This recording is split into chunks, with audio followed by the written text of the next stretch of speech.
And as I write something, I'm sending it to him first, and I linked him on Twitter to say that we're talking about this today. All right. So I'm only going to say limited things, and then I'm going to take your calls. All right. 866-34-TRUTH. Number one, I categorically differ with the idea that the new commandment replaces all the old commandments. I totally differ with that. Now, again, I'm going to read his whole book to see if there's anything more nuanced than that he says in the book, but just responding to the article, I categorically differ with him there. That's number one. Number two, I think it was the last thing in the disciples' mind when they heard this that they thought, oh, so Sabbath law doesn't apply anymore, for example. I think it was the last thing in their minds. And certainly no one's thinking, oh, I can go commit adultery now, which of course Pastor Stanley's not saying either.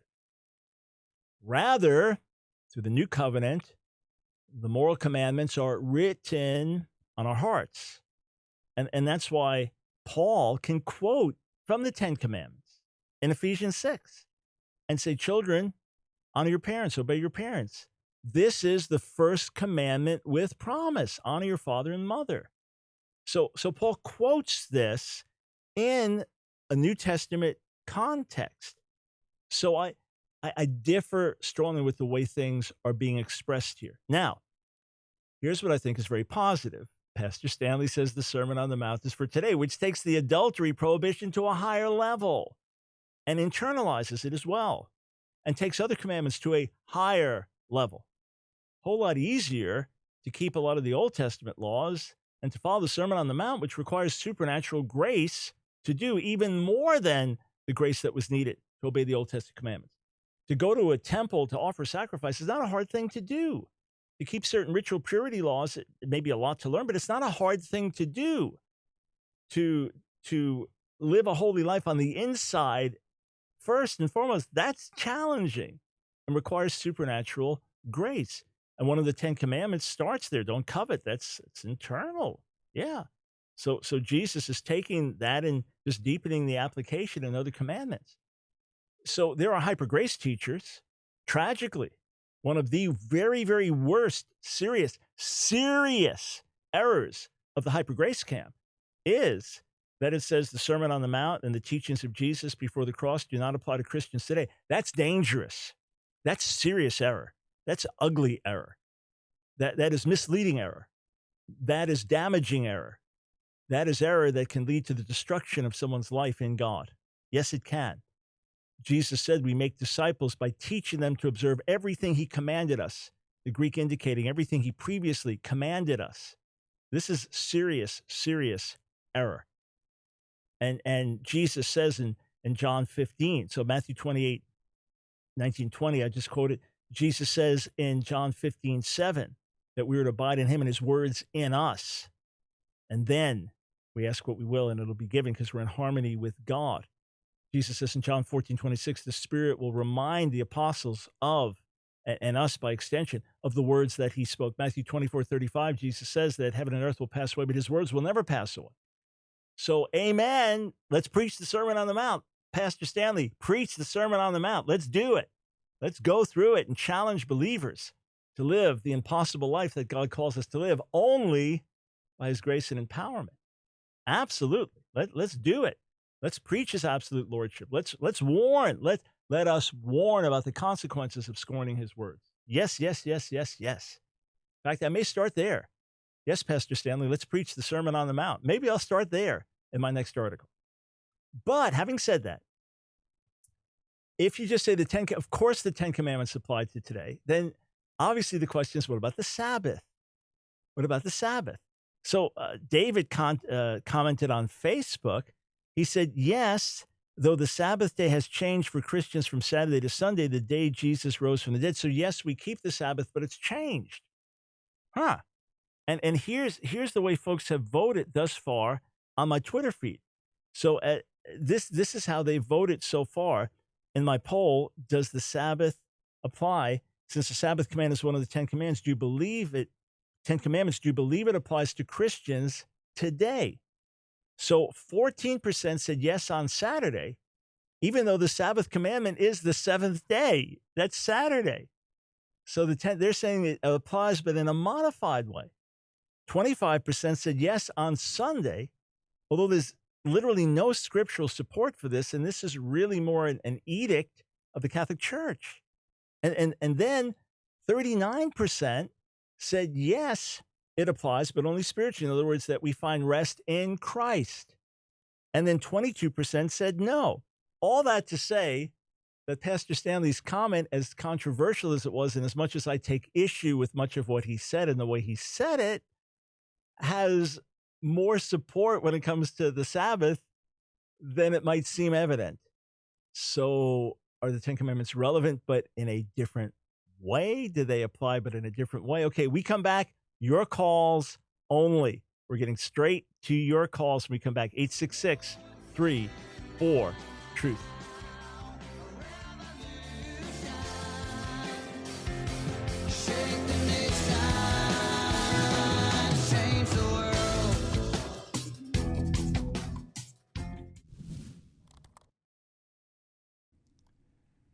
Is Satan everywhere at the same time? Is the devil omnipresent? I see no scriptural emphasis on that or no scriptural backing for that whatsoever. God alone is omnipresent. Angels are not omnipresent. Created beings are not omnipresent. And Satan is both a created being and an angel, a fallen created being, a fallen angel. You know, in Matthew, the 4th chapter, Matthew chapter 4, verse 11, after Jesus is being tempted in the wilderness, it says this, "Then the devil left him, and behold, angels came and were ministering to him." So Satan left, angels came. Neither of them are omnipresent. Just because Satan is a spirit being, and we can't see him, you can have the feeling, well, he's omnipresent. No, only God fills the universe. Only, as it said of God in Psalm 139, where can I go from your spirit? Only of God, as it says in Jeremiah 23, that he fills heaven and earth. It's not said of Satan. Satan is not omnipresent.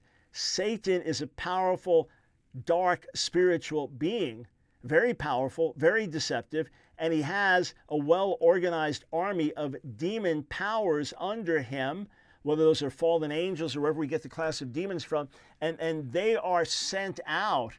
And when we resist demons, we are resisting Satan. When it tells us in 1 Peter 5 to resist Satan, it doesn't mean that each of us is personally resisting him because he's everywhere at the same time. No, he comes and he goes.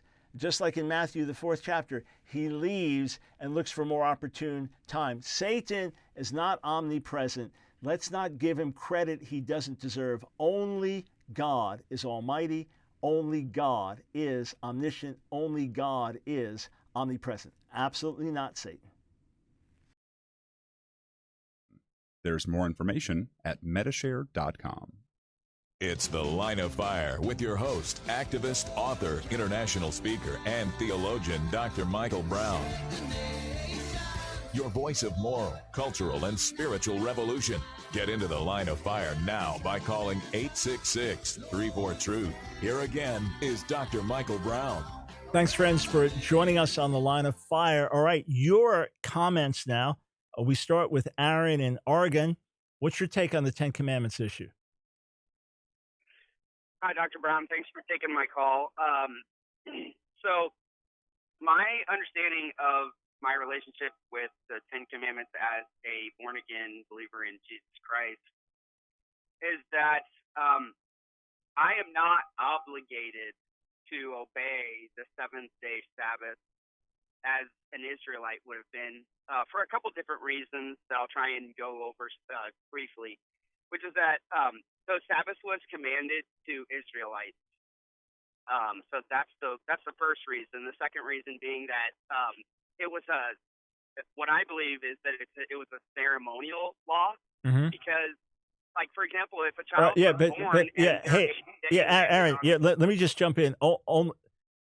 There's a lot we could say, and hopefully we'll resume this discussion further in the future.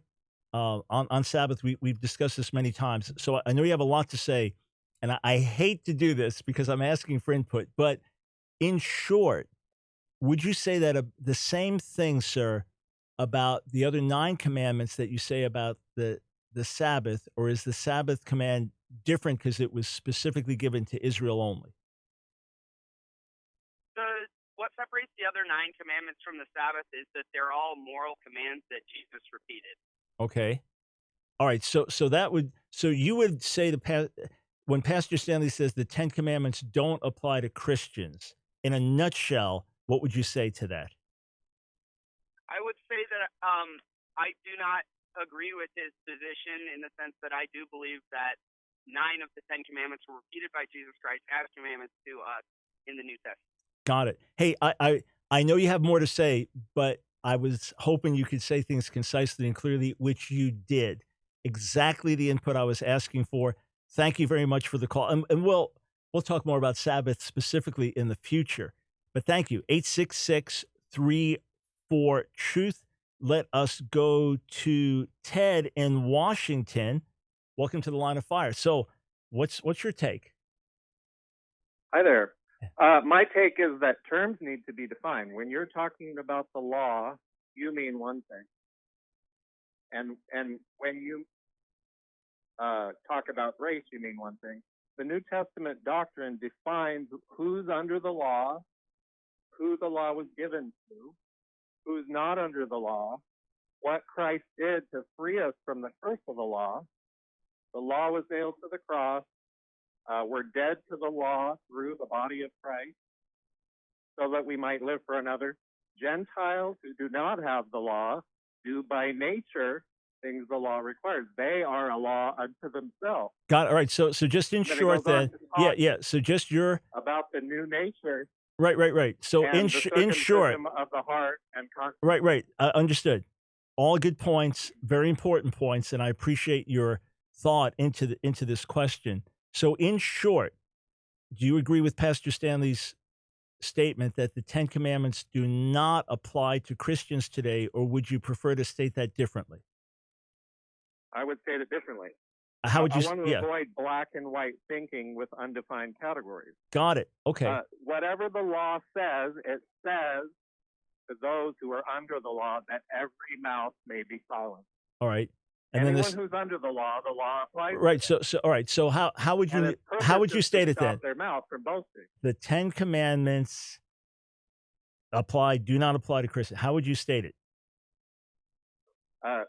Whatever the law says, it says to those who are under the law that every mouth may be silent. All right. So then the direct quote from the Bible in whatever translation. Got it. All right. And then so that's Romans 3 and then Romans 8, that by Jesus dying for us, that we now fulfill the righteous requirements of the law. So, but you would say that in the spirit of our new nature. Hey, I appreciate, obviously you got a lot of thought here, and I'm just trying to get to as many for input as I can, but thank you for allowing me to pull the answer out of you, because I know you could talk about this at great length, having thought about it as much as you have. 866-34-TRUTH. CJ in Idaho, welcome to the Line of Fire. Thanks for calling. Thank you for having me. Yes, go ahead. So your take. So my take is not quite black and white. I do want to rush through this as fast as I can, so if I'm confusing, I am sorry. No, don't apologize. I'm the one rushing everybody here. Yeah. So it seems to me that the question kind of is not straightforward. So, for example, there is a lot of laws that don't seem to, like Romans 14:5, for example, let every man be convinced in his own mind. That's referencing specifically the Sabbath. So the Sabbath clearly is told that, we can worship whatever day we feel like in the New Testament. But I have always found a certain level of hypocrisy with people who would say, for example, you shouldn't get tattoos as a Christian. Mm-hmm. And then they'll say, oh, but this Old Testament law, which clearly has more gravitas than Leviticus 19:28, you shouldn't follow. That's not applying. Right. I always found that dietary laws, because I like shrimp, but I don't like tattoos, so we don't follow that. I understand where there can be at least maybe not hypocrisy as much as inconsistency. So in short, if I said to you, do you more agree or more disagree with Pastor Stanley's comment that the 10 Commandments don't apply to Christians today? Would you say that you more disagree or more agree? I would call myself slightly in the middle, and I would quote Paul when he says that all things are lawful, but not all things edify. Is adultery lawful? Well, I don't say, and with that thing, I think that when Paul says all things are lawful, I do think to a certain extent he is talking about Christians only. And in a weird way, I do think there is a level of the sin, since it is washed, it doesn't really apply. It's a weird thing because I don't want to sound as if I'm letting people, you know. Well, I'll tell you, just to jump in here, in fairness to other callers also, best way to interpret it, all things are lawful, is that he's responding to their objection. All things are lawful, Paul. Yeah, but not all things edify. Everything is permitted. That's why it's in quotes in the translation I'm reading from, but not everything is helpful. Everything is permitted, but not everything builds up. So is adultery permitted in the New Covenant? No. Is idolatry permitted in the New Covenant? No. Well, in Romans 14, I believe you can apply to Sabbath issues, but I don't believe he's primarily dealing with that. I don't think that was the controversy in as much as other days, but that can be debated as well. Hey, thank you for weighing in. Let us go to Clayton in Maryland. Thanks for calling the Line of Fire. So, do you agree with Pastor Stanley or not? No, brethren, I don't. The brother he's clearly in error, but, keep him in prayers, And he's in error because? He's in error because, number one, the Ten Commandments definitely, I will say, they definitely do apply for us today. It's our Majesty, Yeshua the Messiah, he kept them, he reinforced them. Mm-hmm. And one of the commandments that Yeshua said, he said, if you love me, keep my commandments. And since we already know that, Yeshua, as you eloquently say, that, he has a complex unity as far as the Father is concerned, these laws are Yeshua's laws. That's how I see it. So I would apply it to my life and say that they definitely still hold. Got it. They still are important. And I would imagine you keep a 7th-day Sabbath as well. Yeah, I'm Messianic, by Got the it. way. I try my best to, No, got it. From your answer, sir, and from referencing Yeshua, I took you as being Messianic. Thank you, Clayton. I'm sure you have much more to say on this as well. I appreciate it. Let me just grab one comment here. Joan on Facebook, the 10 Commandments are not rocket science. They're to protect, love, and give us one day a week for family to come together to celebrate loving God and each other. Why is this even a question? Great point. Some would say, why is it a question? Others would say, yeah, but look, once you say that Sabbath has changed in any way, that it's either not the 7th day or that it's to be observed spiritually, then you've said at least one of the commandments has changed. So just for conversation. Of course, I take issue with the way Pastor Stanley said it. That's why we're in dialogue about it. All right, let's go to Brady in Texas. What's your take on Pastor Stanley's comments about the 10 Commandments? Hi, Dr. Brown. I would disagree with him. Mm-hmm. I would say they still are relevant today because... Well, he didn't say relevant. He said apply, but go ahead. Go ahead. Okay, well, apply for today because Jesus told us he didn't come to do away with the law. He came to fulfill it. Mm-hmm. And even though we're not under the law, I believe that's still a moral law, and I still believe each commandment applies because, even when breaking one, that's still sin, and sin still applies to us today and is applicable. And that's how we get our morals, and God's very clear on it. He's not going to give us 10 commands and then, change anything or just do away with what he said. Got it. So what do you do with the Sabbath commandment? How do you live that out? Well, I would say I still believe it applies for Saturday because I know people, I think they bring up Colossians, how, don't let anyone judge you from a holy day, and it talks about, the new moon, and then it says Sabbath days.